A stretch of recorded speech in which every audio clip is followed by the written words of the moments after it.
Que a paz do nosso divino Mestre Jesus permaneça entre nós.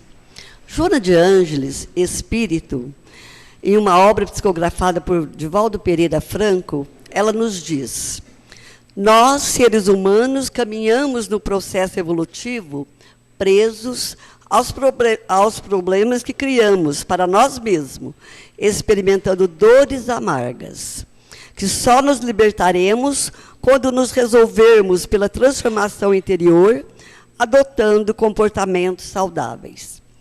Então, nós percebemos que a maioria das nossas dores, elas são provocadas e procuradas por nós mesmos. No nosso dia a dia, nessa correria que vivemos, envolvidos pelos problemas mais de ordem material, nós nos esquivamos dos problemas espirituais, aonde as dores chegam e nos assustam. E é necessário que nós saibamos que, para sermos saudáveis, para o corpo são e mente sã, tem que estar tudo ligado, a emoção, o físico e os sentimentos. E, às vezes, isso que nos entrava, porque nós, às vezes, nos deixamos levar apenas por emoções. As emoções são importantíssimas nas nossas vidas, mas elas devem ser dosadas. Nós sabemos que nós temos que equilibrar essas emoções. Uma emoção que não é bem equilibrada, ela nos traz problemas físicos também, né? E nós sabemos que Deus é um Pai de amor, e Ele nos fornece dádivas a todos, concedendo recursos para que nós resolvamos e caminhemos rumo ao bem. Deus é amor. Isso não se discute, não é? Nós somos emanação divina. Todos nós temos a centelha divina dentro de nós. Todos nós temos esse ponto de Deus em nós. Então, quando nós deixamos de emitir o amor, nós desarmonizamos o universo. Parece uma coisa assim, imagina, eu vou desarmonizar o universo? Mas isso acontece, porque eu faço parte do universo. Eu faço parte dos filhos de Deus. Então, quando eu me desarmonizo, eu desarmonizo o universo. Tanto é que nós sabemos que, quando a gente fala, o mundo precisa de paz. Mas onde a paz começa? A paz começa em nós. Então, nós somos, sim, geradores de problemas e geradores de situações benéficas para nós e para a humanidade, né? E, então, o nosso dever é amar. Não basta não querer o mal. Não basta não fazer o mal. É necessário fazer o bem. E isso se encontra numa questão do Livro dos Espíritos. Então, a gente não tem que só, mas eu não faço mal para ninguém. Eu tenho minha vida, eu cuido da minha vida, eu não faço mal para ninguém, mas eu faço o bem. Por que reencarnei? Por que estou na Terra hoje? Nós estamos numa instância, nós estamos para passar uma temporada aqui na Terra? Não. O objetivo da reencarnação, o primeiro, é aprender a amar. Então, nós temos que amar. Eu ouvi isso de uma colega nossa, numa jornada nossa, eu gravei, porque eu sempre falava, quando alguém me perguntava, qual o objetivo principal da reencarnação? Evoluir. E eu não tenho certeza, acho que o nome dela era Daniela, e ela disse assim, o objetivo maior da reencarnação é aprender a amar. E eu falei, puxa vida, eu vivi tanto tempo, e sempre respondendo que o objetivo é evoluir. Mas só evoluímos se aprendemos a amar. Então, o objetivo maior é aprender a amar. E por isso nós temos que amar. E Tudo no universo é criação divina. Tudo vibra, funcionando de acordo com a lei de Deus. E nós, seres humanos, que viventes aqui da Terra, nós temos uma coisa que se chama livre-arbítrio. O que é livre-arbítrio? É o direito de escolha. Então, eu escolho quanto tempo eu vou demorar para entender a lei divina. Quanto tempo eu vou demorar para cumprir essas leis. Deus não tem pressa. Ele nos dá sempre novas oportunidades. Oportunidades não é só de uma nova existência. Deus nos dá a oportunidade a cada dia. Porque, às vezes, a gente fala, mas eu não consigo, nessa encarnação eu não vou conseguir isso. Não. Nós temos que parar com isso. É nessa encarnação que eu tenho que fazer alguma coisa, porque eu estou vivendo o agora, é o hoje. O ontem já passou, deixou suas marcas, está registrado, mas é o hoje que eu estou vivendo. Então, é o hoje que eu tenho que ser feliz, é o hoje que eu tenho que procurar me harmonizar com as leis divinas, né? Então, Deus não tem pressa. E depende de nós quanto tempo vamos demorar para cumprir essas leis. E enquanto nós estivermos procurando a felicidade nos bens materiais, enquanto nós estivermos com essa busca de ter, nós não vamos conseguir a real felicidade. Porque a felicidade é ser. Então, quando eu falo isso para vocês, não é o que eu faço. Eu não estou só procurando ser, eu também estou procurando ter, muitas vezes. Mas o Evangelho nos ensina isso, que nós temos que ser. Então, eu tenho que ser boa, eu tenho que ser caridosa, eu tenho que ter a fé no coração.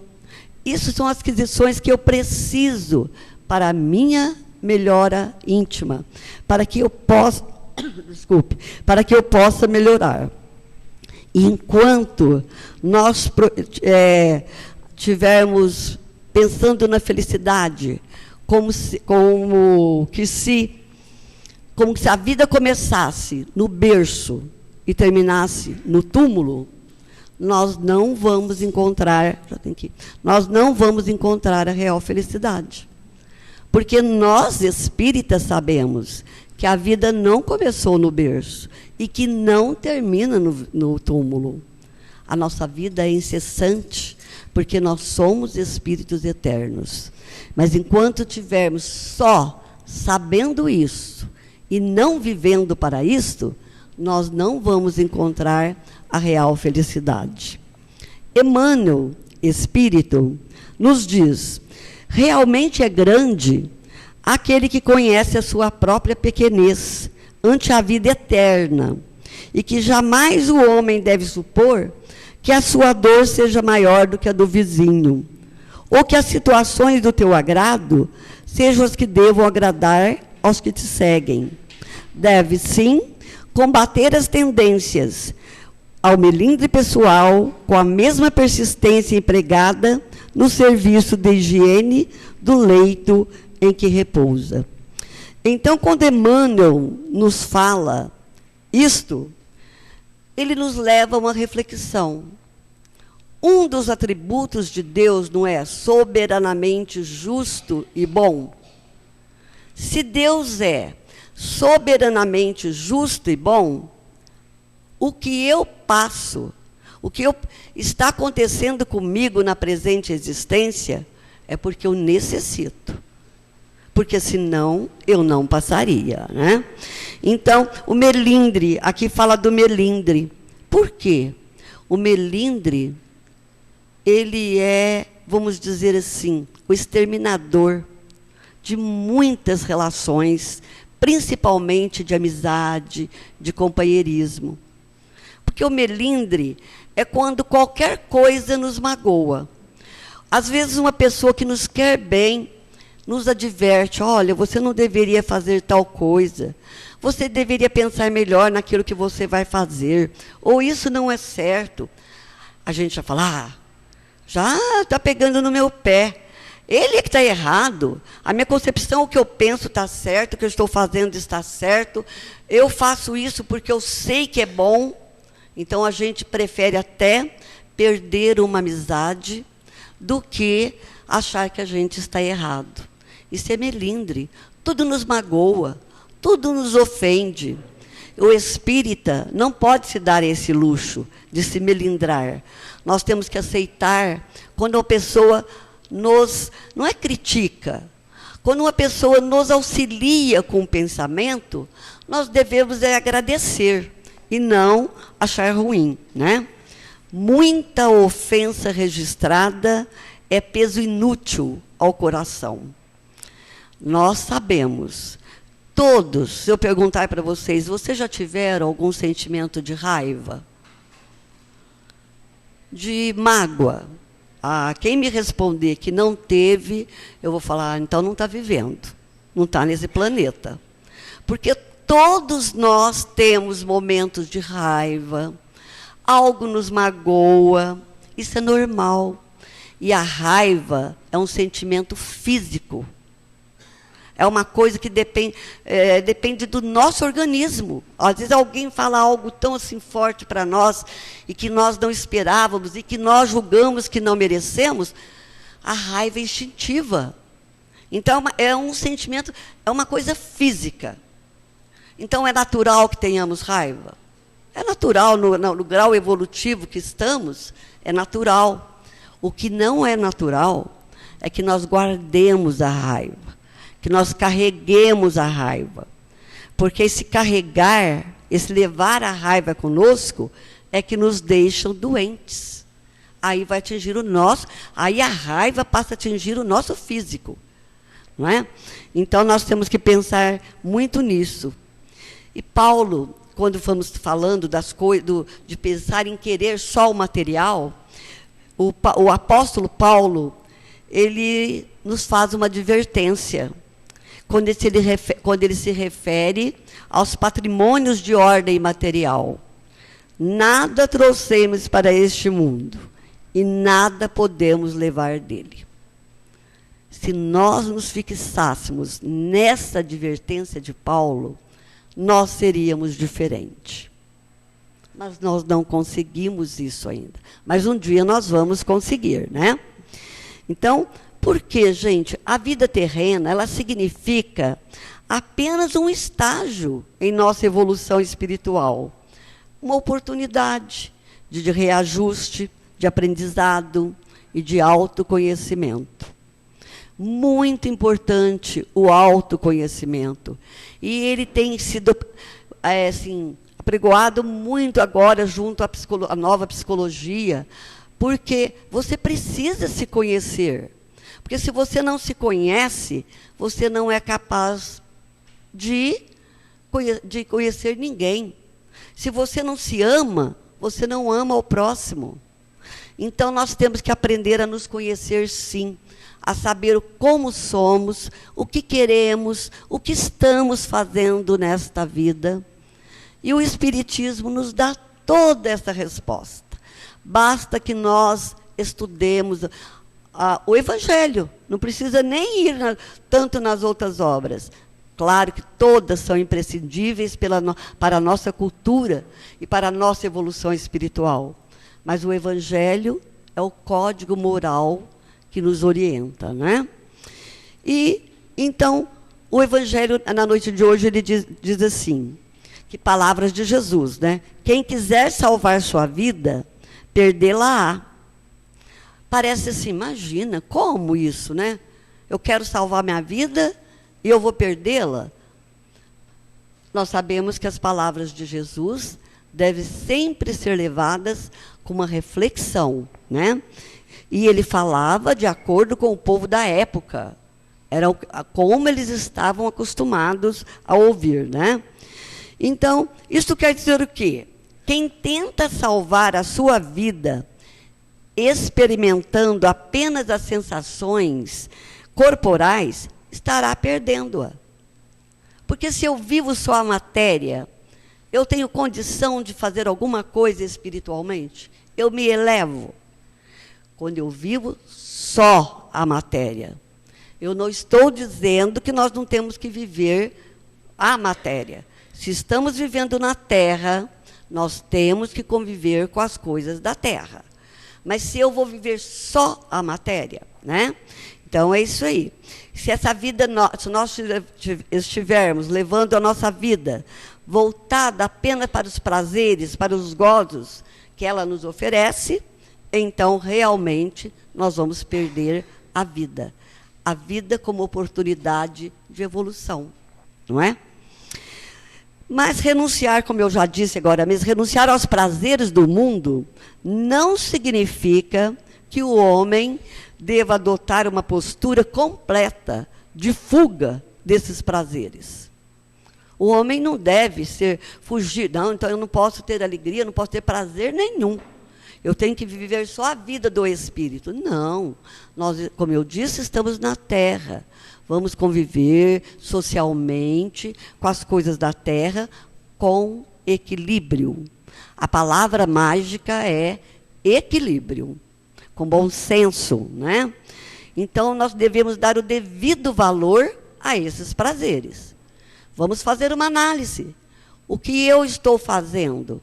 Eu estou vivendo que porcentagem da vida física, material, e que porcentagem que eu me dedico à vida espiritual? Será que basta eu ir numa reunião uma vez por semana, ouvir o comentário do Evangelho, vir para casa, tomar uma água fluidificada, receber o passe, já estou me preparando, estou preparadinha. Então, eu estou vivendo a vida espiritual? Nós sabemos que não é bem assim. Estar aqui é importantíssimo. É muito importante esta reunião entre amigos para aprendermos, para estudarmos, para buscar o conhecimento espírita. Mas temos que ir além, né? Temos que ir à prática. E, então, porque de nada valem as conquistas materiais se não resultarem em aprendizado, né?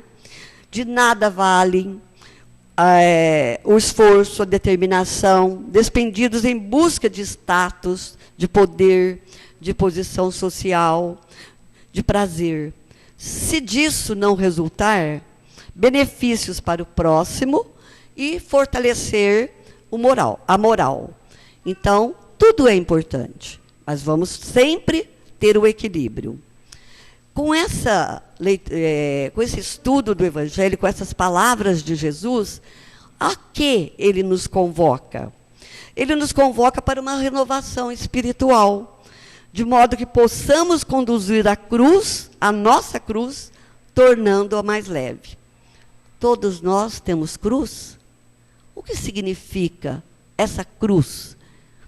Essa cruz representa as dificuldades, os obstáculos da vida presente, que é consequência dos nossos erros do passado e do presente, e constitui, ao mesmo tempo, nossa esperança de libertação. Cabendo-nos, portanto, carregá-la com ânimo, firmeza, resignação.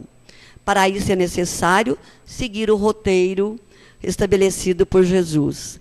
Renuncie a si mesmo. Tome a sua cruz e siga-me.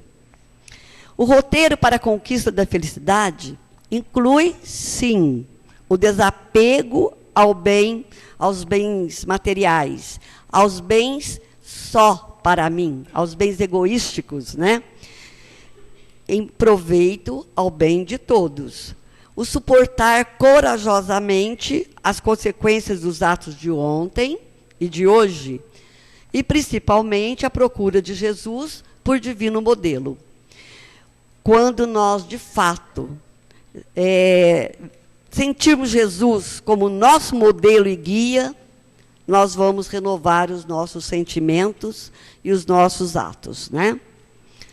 José Carlos de Luca, em seu livro, José Carlos de Luca, não sei se todos já ouviram falar, ele é escritor, ele é palestrante, ele é juiz de direito, e ele se dedica à doutrina espírita com muito carinho. Ele já escreveu várias obras, e tudo obras assim que nos elevam e que nos traz tranquilidade, paz, com conhecimento doutrinário. Se vocês tiverem oportunidade, procure alguma obra dele, e essa obra, Socorro e Soluções, eu faço dela minha obra de cabeceira. Eu leio toda noite, e muitas outras dele, que eu gosto muito de Zé Carlos de Luca. E ele nos traz uma mensagem escrita, ditada pelo Espírito Pai Joaquim. E como ela é muito pequenininha, eu vou tomar a liberdade de ler essa mensagem do Pai Joaquim. Ame a sua cruz. A cruz do Cristo traz grandes lições para todos nós, meus filhos. A cruz está plantada na terra para que o homem aprenda a aceitar a sua realidade, aceitar a terra onde Deus o plantou, crescendo a partir do que tem e do que é, e não do que gostaria de ter e de ser. A trave fincada na terra toma na sua outra extremidade a direção do alto, indicando que o plantio se faz com os pés na terra, mas com a cabeça no céu, cabeça na fé e na esperança. E a trave horizontal simboliza nossos braços abertos para a humanidade, abertos para acolher e com o peito aberto para amar. Que cada um ame a sua cruz e a carregue com classe, coragem e alegria, pois é a cruz da nossa libertação. Pai Joaquim. Essa mensagem ela foi recebida por Zé Carlos de Luca na sexta-feira da Paixão de Cristo, no ano de 2013. E também, para fixar o tema da noite, eu vou contar uma breve história. É a história de um homem que tinha que fazer uma viagem, transportando uma grande cruz que se arrastava pelo chão. No meio do caminho, já cansado, desanimado, ele achava que estava muito difícil carregar essa cruz. Estava muito difícil transportá-la. Então, ele teve uma ideia. Ele buscou um serrote, cortou a cruz pela metade,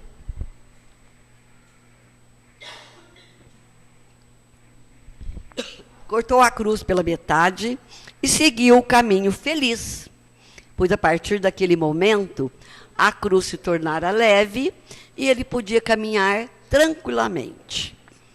Andando mais alguns quilômetros, ele deparou-se com um abismo que atravessava seu caminho, e ele tinha que ultrapassá-lo. Como não havia ponte, a única maneira de chegar ao outro lado era usar a sua cruz. Então, ele tentou colocá-la, e ele percebeu que não dava, que ela era pequena, e que ele não tinha condição de colocar essa cruz, porque ela era muito curta, e não alcançava o outro lado para a travessia. Então, o homem sentou-se e chorou amargamente por ter cortado a cruz, pois anteriormente essa cruz tinha a medida exata que daria para a sua travessia. E assim ele ficou à beira do caminho. Então é por isso que o Pai Joaquim nos fala ao coração para que cada um de nós amar a sua cruz, pois ela é que nos servirá rumo à felicidade. Quer dizer, os obstáculos, as dificuldades que nós temos na Terra é que nos fazem crescer. Se nós vivermos num mar de rosa, nós não vamos evoluir como deveríamos, porque nós vamos nos acomodar. E a dor, às vezes, nos impulsiona. os obstáculos nos impulsionam a procurar e a melhorar. E é por isso que ele fala que ele pede para que cada um ame sua cruz diária, na família, no trabalho, na doença, nas dificuldades financeiras, em todos os obstáculos que nos cercam. Amar a cruz não é amar o sofrimento, porque isso é utopia. Ninguém ama o sofrimento. Mas amar a cruz é aceitar o desafio que nos chega, é aceitar o desafio que ele sabendo que ele nos ajudará a seguir em frente, a evoluir, e principalmente ele nos servirá de ponte para os novos caminhos que tenhamos que percorrer. Então, nós sabemos que o tamanho da nossa cruz, ela reflete o quanto nós precisamos de adiantar em termos de crescimento pessoal. Então, se eu estou sofrendo, eu tenho que me analisar. Por que eu estou sofrendo isso? Eu tenho que procurar ter, sim, a resignação. Mas resignação não significa eu cruzo os braços e falar, se Deus me mandou essa dor, é porque eu tenho que passar. Essa é a minha cruz. Não. Para que eu vença a minha cruz, eu vou ser resignada, mas eu vou procurar todos os meios para vencer os problemas. Todos os meios. Isso, sim, chama-se resignação ativa. Eu tenho uma doença, foi falado que ela é incurável, o médico me deu o diagnóstico, ela é incurável. Eu vou procurar todos os meios de viver da melhor maneira possível com essa doença e tentando vencê-la, porque não existe no dicionário de Deus a palavra incurável. Não existe. Então, se eu tiver que perecer uma dor, se eu tiver que passar por uma dor, que eu passe com dignidade. É isso que eu tenho que aprender, né? E Hamed, em uma de suas obras, ele nos esclarece, falando assim, nasceste no lar que precisavas, vestiste o corpo físico que merecias, moras no melhor lugar que Deus poderia te proporcionar, de acordo com o teu adiantamento. Possuis os recursos financeiros coerentes com as tuas necessidades, nem mais, nem menos, mas o justo para as tuas lutas terrenas. Teu ambiente de trabalho é o que elegeste para a tua realização. Teus parentes e amigos são as almas que atraístes com as suas afinidades. Portanto, teu destino está sob o teu controle. Foi o que nós dissemos. Nosso livre-arbítrio, né? Então, essa visão espiritual é que nos tira da condição de vítimas do destino e nos faz ver que as dificuldades de agora é uma ressonância do que trouxemos do passado ou do que fizemos hoje no nosso presente, né? E também é uma ressonância do nosso processo evolutivo. Somos espíritos imperfeitos, então ainda falhamos, ainda caímos, então temos que aprender a levantar. Esta visão espiritual nos ajuda muito, porque nós vamos mudar o nosso proceder. E é preciso que nós saiamos desse estado de indiferença e acordar para as nossas responsabilidades de viver a cada dia segundo o roteiro que foi traçado pelo nosso divino Mestre Jesus. Carregar a cruz, seguir os passos de Jesus, é cumprir com os nossos deveres.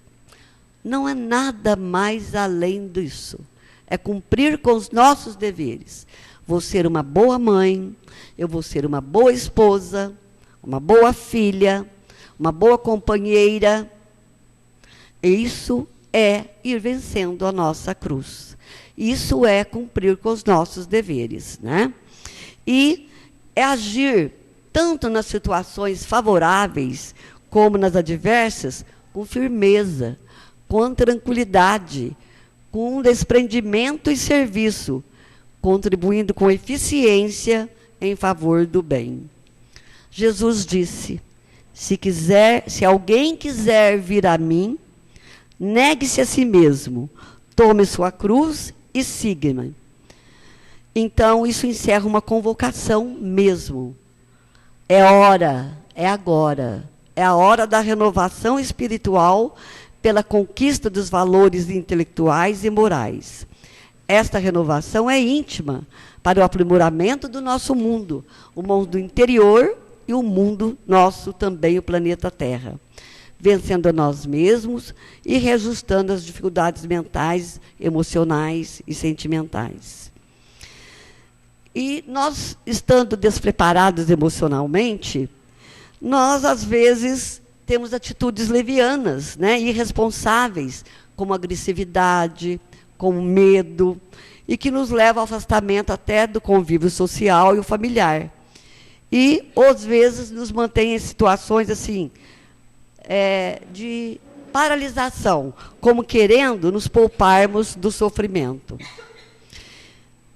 E Emmanuel cita Paulo de Tarso mais uma vez. Ele nos diz assim, isso palavras de Paulo: é indispensável que todo aprendiz do Evangelho tome o capacete da salvação, simbolizado em atitudes cristãs, concepção do bem, da confiança e do otimismo sincero.